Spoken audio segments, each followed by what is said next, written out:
Good morning, it's Monday, Parshas Matos Masai Chof Alav Tamas Tuvshin Paivuv, and it's July 6th, 2026. My name is Gershy Schwarcz and I'm your host with the news of the last 72 hours on Edge. Your daily report of the news of the last 24 hours, powered by Yiddish24, provided to you by The Click. Today's news is sponsored to you by My Home Finish, Kosher Skinny Shot, and Halo 2 High-Functioning Water. Chants of death to America and kill Trump echoed through the streets of Iran, and is still ongoing, by the way. Ali Khamenei's funeral, till Thursday, I think. But even if they did show the highest respect for their leader, they still transported his body in a regular refrigerator truck, or whatever's left of it. Worms. I guess they opened a can of worms anyway. After nearly 2 decades in power, Hamas decided that they're stepping down. They're shutting down their government in Gaza. But people believe that it's just another trap, obviously. America's 250th birthday was just met with both extreme heat and extreme storm. Well, first, Trump said that over 400,000 people attended, and then only 150 returned. 150,000 because of the storm and the weather. But it went on. Anyway, you know, we drink water, right, all day long. But not all water is the same. Halo 2 calls their high-functioning water because it's made to help your body function better. High functioning, and it has electrolytes that helps your body absorb the water more efficiently. Plus, it's pH balanced, plus 9+, and it helps you wake up feeling energized, and you feel and you function better. I've been drinking this water for a while now, and as you can see, and I wake up every single morning to tell you the news here, right? I get through my busy day full of energy, thanks to Halo 2 high functioning water. Available in all stores and all local grocery stores. Okay, millions of people filled the streets of Tehran for the week-long funeral of Iran's late Supreme Leader Ayatollah Ali Khamenei. The massive mourning events, not mourning as in morning, like evening, mourning as in trower, Yiddish, events came months after he was killed in a February, who remembers, airstrike. Crowds used the delayed burial to swear loyalty to the regime and demand revenge, chanting death to America and kill Trump. One of the religious leaders told the mourners there to wear burial shrouds while declaring the assassination of the President Trump. These angry chants are not too far from being a reality. Iran's Quds Force actually has a specialized hit squad known as the Mukhtar unit. Now the unit is reportedly partnering with cartels and Iranians living abroad to target Trump and other American officials. New intelligence reports claim that Iran is actively working with Mexican drug cartels on a plot to assassinate the President Trump. Speaking of assassination attempts, security officials prevented Iran's newly installed leader, if he's still alive even, Mujtaba Khamenei, from appearing at his own father's funeral. This was to ensure his safety is secure in case Israel attacked the event. But they didn't. 3 of his sons actually did attend. 3 of his sons were there on Sunday next to his bed, or his whatever it's called, or whatever's left of it. Anyway, but I wonder, does he know that his father's body is being transported in a regular refrigerator? Of course he knows. But does he realize? A photograph of the refrigerator became viral online despite the strict government control. Now the regime is facing embarrassment, obviously. But that didn't stop the world leaders from attending the funeral, and Hamas terrorists and other terrorists who attended there. Saudi Arabia sent representatives to Tehran even after being attacked by Iranian drones and missiles in the past during the war, right? Russian officials, like I said, Dmitry Medvedev also met with Iran's President Pezeshkian and Trump. In Tehran. But he drew attention online after he posted official condolences on Telegram, which was immediately followed by a video of a pig wallowing in mud. That post quickly deleted, but not quickly enough. Now those absent from the funeral highlighted deep regional divides. These were the United Arab Emirates, Bahrain and Kuwait. They did not attend, obviously. Instead, the UAE sent its aerobatic flying team to America to celebrate the country's 250th birthday. Well, you see, that's the difference there. Now, they flew alongside the United States Navy Blue Angels airplanes that made these, the nice. They release smoke in the shape of their flag, in the color of the flag. Excuse me, sorry. Even while Iran was busy with the funeral, they still managed to announce their disagreements. They are now moving forward with a plan to start charging for tolls for ships passing through the Strait of Hormuz. The United States strongly objects to the fees, but Iran's ambassador to China says the new charges will go into effect. Ambassador of China said that as a country where the Hormuz is part of its territorial waters, we will definitely charge a service fees. The ambassador of Iran to China. Now, the US and Iranian negotiators, let's see what else is going on here, are heading back to the table on July 11th in Pakistan. See what happens. But aside from you see what's going on here, right? Aside from the issue with the tolls, Iranian Parliament Speaker Mahmoud Bagher Ghalibaf says that making the new agreement work will be very, very difficult. He stated plainly today that Tehran has no peace with the United States, never will recognize Israel, and will continue to fully support Islamic terrorists.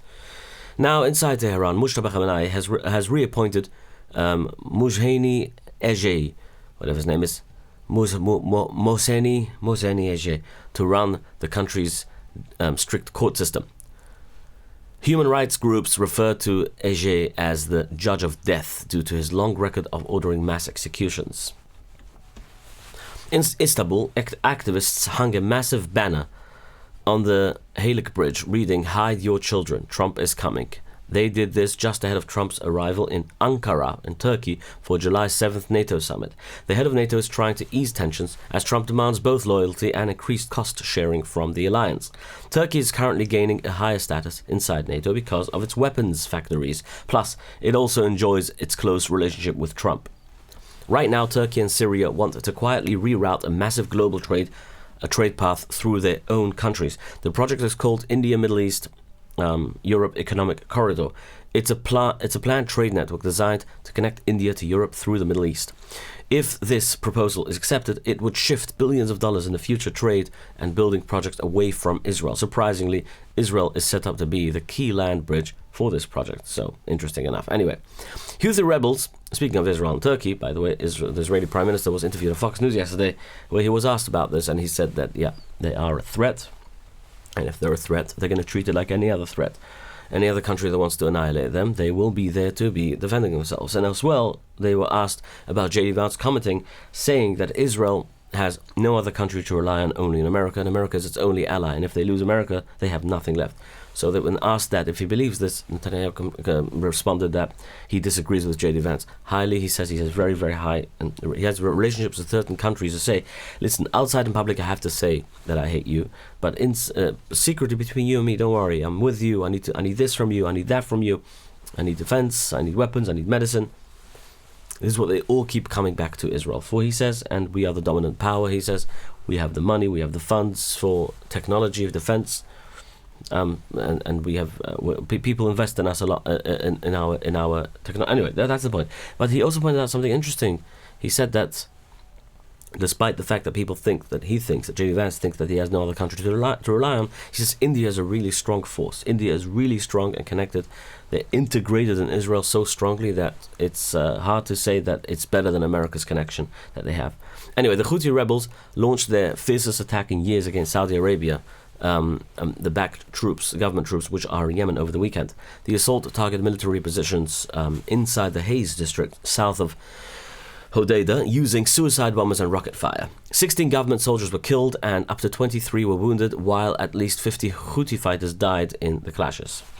On the Red Sea, attackers in a small boat opened fire on a merchant group ship just off the coast of Yemen.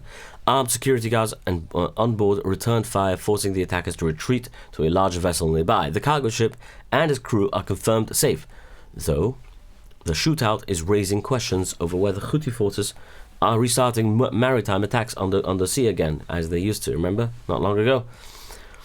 Let's talk about your blinds and your shades. You can get beautiful American-made shades, blinds, and curtains for a lot less than the other guys, right? Without giving up any quality. My Home Finish gives you completely hassle-free service run by Hamish Ingelad and proudly employs 100% Hamish Yidden. Because they are a massive leading brand, they can afford to be cheaper than 90% of their competitors. You get premium quality for an affordable price without compromise. They always say that customers come back for the price, stay for the service, and never come back for the quality, because quality lasts forever. My Home Finish. Service that lasts. I mean, everything. Not sure. I might say quality that lasts, but service too. Muncie, Monroe, Upstate, and the entire New York City region. Plus a special offer for my On Edge listeners. Mention On Edge, and you get 5 to 10% discount on your order, depending on what. So you have a development, you have an office, you have a house, a new house. Wanna, brush it up with some new shades. Call them on 845-372-6613. Again, the number is 845-372-6613. myhomefinish.com. info@myhomefinish.com. Hezbollah, a member of the Lebanese parliament, a member of the Lebanese parliament who is Hezbollah member, publicly condemned the new agreement with Israel. Hussein al-Haji Hassan called the deal a surrender by the Lebanese government. He pointed to Article 13, which blocks both sides from taking legal or political action against each other in international courts. Hassan argued the clause turns to the Lebanese government into a shield for Israeli leaders. He complained that officials like Minister Ben-Gvir now have total legal protection from the international prosecution.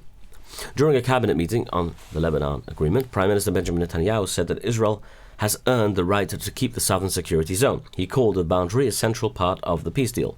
He also shared that some Christian villages in Lebanon have actually asked to be annexed by Israel. They said this is to stay safe from Hezbollah. Several Druze and Sunni Muslim villages have also requested Israeli protection, he says. In the Gaza Strip, Hamas is preparing to shut down its government after running for the terror for nearly 20 years. The terror group plans to hand over administrative controls to a civilian group called the Committee for the Administration of the Strip. The new civilian body was created under the decision by Trump's Peace Council. While Egypt is pushing for its committee to take over for Hamas, and for Hamas to disarm, the move is likely symbolic. Analysts believe that Hamas is doing this to pressure Israel and to end any military operations that are ongoing right now in Gaza. As you know, they've been killing terrorists one after the other now the last few weeks, while the terrorists secretly keep control behind the scenes.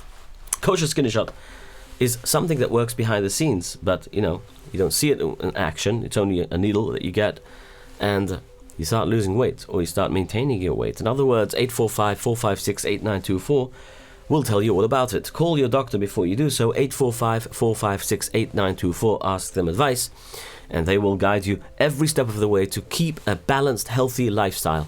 It's worth it. It's worth it. People just tell me how amazing their life has become after taking Kosher Skinny Shot.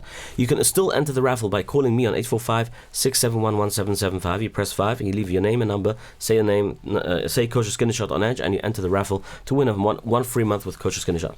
A 21-year-old yeshiva student in Yerushalayim has been charged with spying for Iran. Authorities say the young man, who is a recently engaged Chusen, answered an ad on social media, and was recruited by 2 Iranian agents. They paid him about $1,400 in cryptocurrency to photograph buildings and plant factories and electronic devices in specific locations. He was officially charged on Friday with passing valuable information to an enemy country and now faces decades in prison. Right before his chasana.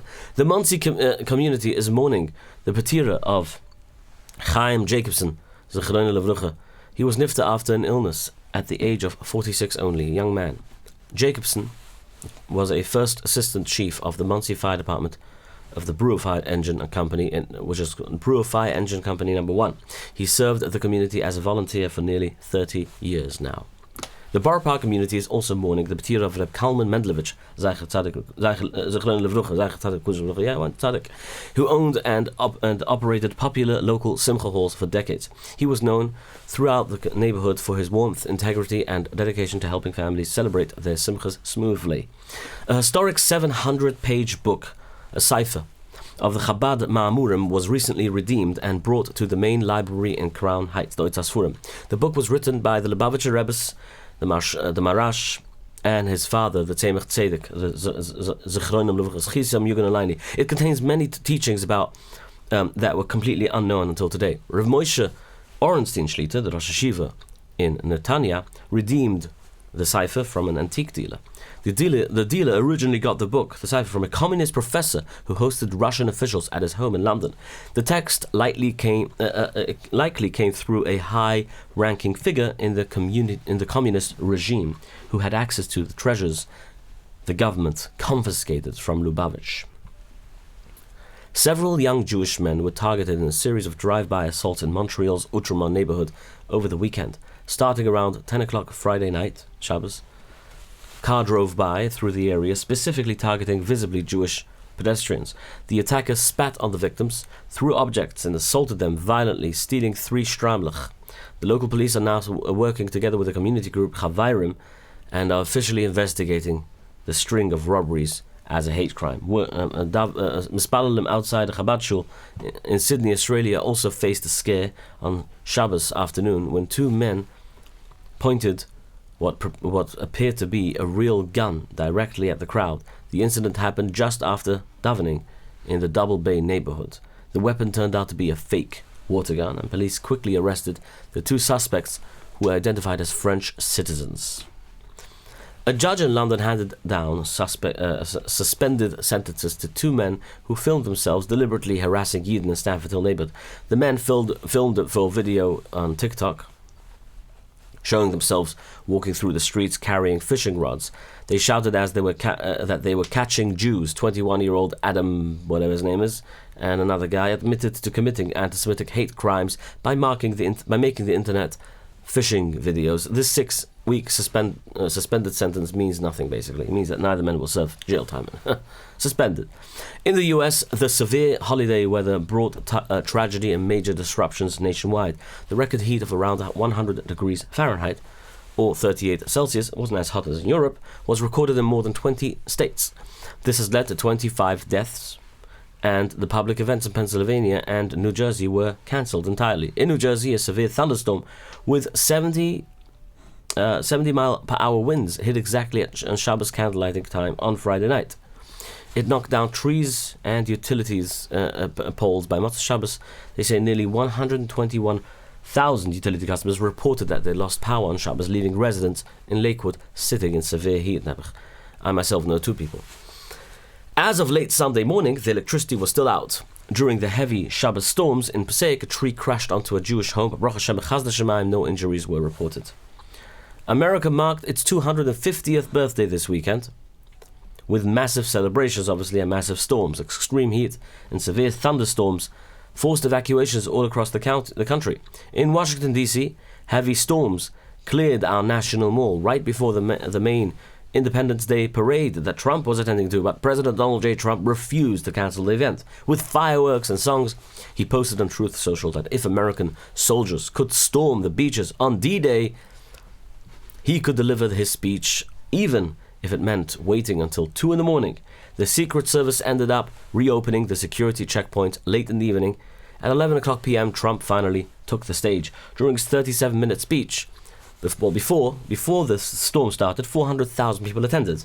But after that, the Secret Service reopened the place. Only 150,000 returned. The president honored the Gold Star families, basically who lost the spouses in the war, right? Praised the military and promised to defeat the communism forever. He also praised a 107-year-old veteran who was on stage. He also pushed for this, and also he called up the Artemis 2 team onto the stage as well. And by the way, speaking of Artemis 2, it's interesting enough, the new passport that's going to come out, the 250th anniversary passport, really, it's going to come, every passport from now on is going to be delivered in a respected nice box, just like you get your new device or something, a nice box. You're going to be able to open up your passport. It's going to have a nice little certificate, as every product gets a nice certificate. It's going to get a certificate that it was authentic. And as well, every page is going to have, they say, you wait in a security line sometimes very long, you're bored. So with a QR code, you'll be able to scan with your device, and it's going to give you a video of the history of that page. Anyway, he also pushed for the state. You can start ordering your passports now, and also a new thing that America made is that you'll be able to order your passports online using the camera of your computer. He also pushed for the Save America Act, which is a voter identification bill that would ban most mail-in voting. Well, he says it's important. America's 250th birthday was marked all over the world. Ships from 55 different countries sailed past the Statue of Liberty in New York Harbor. The Mother Ukraine statue in Kiev was also lit up in red, white, and blue. On West Las Vegas Las Vegas set a record with its largest fireworks display in history. Back in Washington, military planes flew over the East Coast, followed by a Guinness World Record fireworks display on the National Mall. This featured over 850,000 fireworks. That was a lot. 3-story-tall banners of President Trump and George Washington are now hanging on the front of the Department of the Interior building. You know that George Washington died on July 4th. Just an interesting point to make. On top, the writing reads, America's first. Early in the morning of the 4th of July, hundreds of masked men from the white supremacist group Patriot Front marched through the downtown D.C. area. They chanted words of hate just before the city began its official celebrations. The frum community also marked the country's 250th birthday.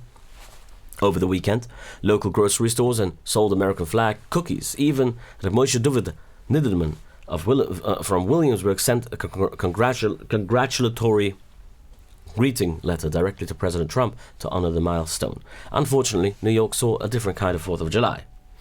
First, a fire broke out on Brooklyn Bridge, right in the middle of the city's holiday fireworks show. The blaze broke out at the exact time President Trump was speaking on the National Mall, where he specifically praised the Brooklyn Bridge during his address.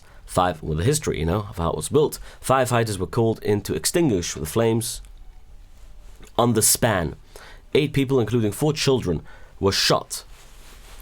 On the night of July 4th, during a family barbecue in the courtyard of an apartment complex near Surf Avenue and West 30th Street in Coney Island, Brooklyn, a masked gunman opened fire without warning.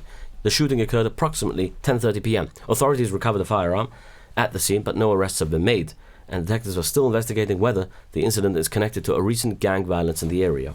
The U.S. has also launched a new federal wealth building program called Trump Accounts. The initiative deposits $1,000 on free cash to retirement accounts for qualifying children born after a certain year, after I think 2026. According to the government, this aims to help shrink the wealth gap. To make this process easier, parents will soon be able to enroll newborns directly at the hospital starting next week into this Trump account. The U.S. Navy has officially called off rescue operations in the Arabian Sea. For those of you who remember, on Edge, I reported here about a Seahawk helicopter crashed into the water, injuring three soldiers that were found, or 4 really. One of them wasn't found. They spent for 102 hours searching this person, and they couldn't find him. Eventually, they found 3 soldiers, but not the last crew member. Officials say that they do not suspect foul play here. I mean to say that that Iran or someone bad had any hand in this, and they have not yet released the identity of the deceased. Trump held separate phone calls with Russian President Vladimir Putin and Ukraine President Volodymyr Zelensky. You know they're both hitting each other very hard now, right? Putin initiated his 90-minute call on July 4th to congratulate President Trump on America's Independence Day. During the business-like discussion, President Trump offered to help mediate a settlement to end the war again. He tried again, and he said now that they're very closer than you think, he said. And Putin formally invited Trump to visit Russia. China and Russia are teaming up for their joint annual naval drills. The exercise kicks off this Monday and will run through July 13th off the coast of eastern China. Once the initial training wraps up, the two navies will deploy into the Pacific Ocean to conduct joint maritime patrols. French President Emmanuel Macron is heading to Damascus, Syria, to make him the first Western head of state to visit Syria since the Assad regime collapsed. He will meet President al-Shara and is bringing along a team of investors and French companies looking to help rebuild the country.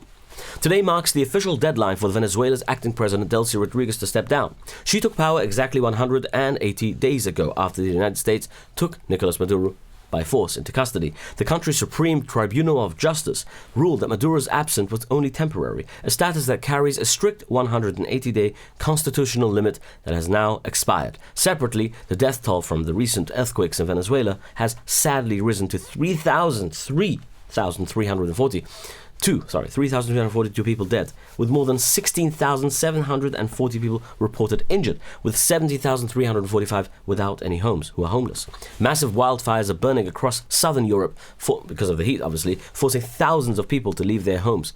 The fires have already destroyed an area more than twice the size of Manhattan. The fires are spreading through Portugal, Spain, Greece, and France. In southwest France alone, the fire has burned 11,000 acres of the French, Pyrenees Mountains. And before the next story, let me quickly check what the story is with the heat wave. How many people are still alive in the heat wave? I haven't checked that, to be honest with you, and I'd like to tell you because we spoke about over 1,000 people dead. Let's see. See if I can find the information. I wanted to give you this number because I know a lot of it. Yeah, we're talking about records. Well, that was 3 days ago, actually. This came in 3 days ago. There's no update. Okay. Well, 3 days ago, it stayed at 2,025 cases. It doesn't. Yeah, 2,025 people. How sad is that? No. Oh my goodness. More than Venezuela killed. Way more than, we're talking here in France alone. The French health ministry reported 2,025 deaths. The 29.1% surge in the standard mortality that died from the heat. In Belgium, the health ministry reported 1,222 deaths between June 18th and June 29th. Okay, that was then. I'm talking about now. This, but still, claimed that a lot of people. 480 in the Netherlands, in Germany. They didn't at least 120 deaths, I think. Spain 210. So it's a total amount of 3,700 deaths across France, Belgium, and the Netherlands alone. Very, very sad. Very sad. Terrible stories. Anyway, let's end the week. Anyway, so one funny thing, actually, that Trump just said.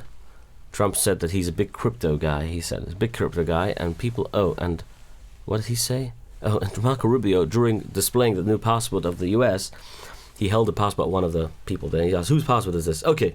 Oh, it's yours? Okay, fine. We're auctioning off passports. $50, 75, we have 75, we have 75. Okay. He made a joke about the whole thing. And then he joked about the fact that the new way of applying for passports will be without having to go down to a CVS and make a picture there, right? Official photo. He said you'll be able to do it from your laptop. Easy. Easy peasy done. So he asked, where's my passport? Do I have a passport? I just have to sign it.